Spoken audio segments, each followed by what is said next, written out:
This is your stimulus package update for Tuesday, November 10, 2020. Your stimulus review has pertinent news in regards to stimulus. Now that the November elections have passed and we assume that President Trump is in a lame duck session, Senate Majority Leader Mitch McConnell has taken the lead in the stimulus negotiations. Here's what we learned from a recent article.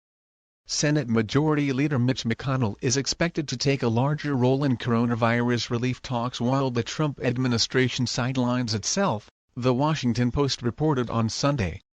President-elect Joe Biden may also jump into the negotiations over a new stimulus package in the coming weeks, according to the Post.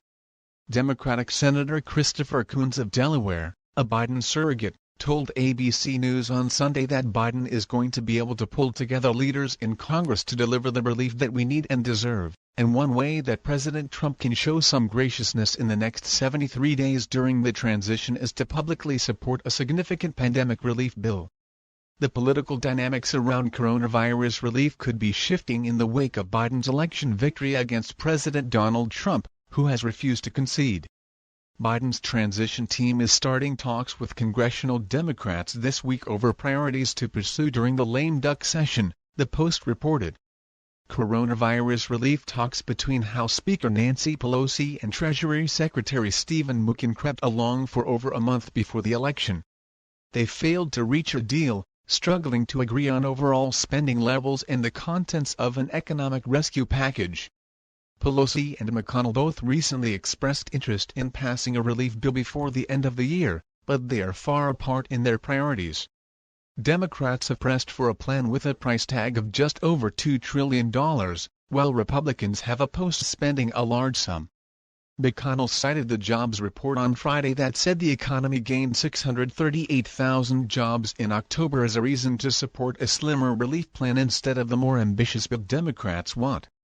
I do think we need another one, but I think it reinforces the argument that I've been making for the last few months that something smaller is more appropriate, with it highly targeted towards things that are directly related to the coronavirus, which we all know is not going away until we get a vaccine, he said at a press conference in Kentucky. The GOP twice unveiled a $500 billion relief plan, and Democrats rejected it both times. The proposal included $300 weekly federal unemployment benefits, small business aid, and funding for healthcare systems and schools. It omitted $1,200 direct payments for taxpayers and assistance for strapped state and local governments, two key Democratic priorities. Senator John Barrasso of Wyoming, the third highest-ranking Republican, said on Monday he backed passing a plan of a similar scale. It has to be focused on getting people back to work, getting kids to school safely, he told reporters on Capitol Hill. Meanwhile, McConnell signaled last week that he was open to including funding for states in a pandemic aid bill.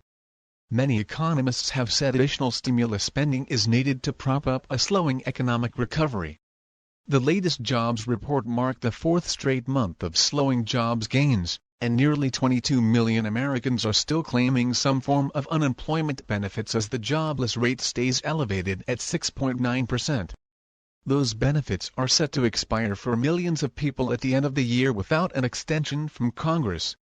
Democrats did not secure a Senate majority in last week's election but are pinning their hopes on two runoff races in Georgia in early January.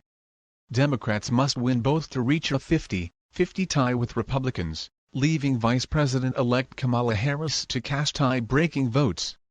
Before the election, Pelosi suggested Democrats could use the reconciliation process to approve pandemic relief and health care measures through a simple majority vote if they gained control of the Senate. With COVID cases skyrocketing across the country, it is clearly time for congressional members to act.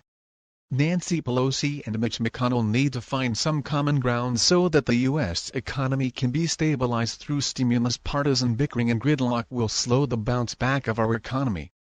There are Americans feeling the direct effects of this pandemic through no fault of their own, yet Congress has not moved on a second stimulus package for the good of the people. Once again, we estimate review implore Congress to act in regards to stimulus for the American people. Please like and subscribe at the bottom of the page.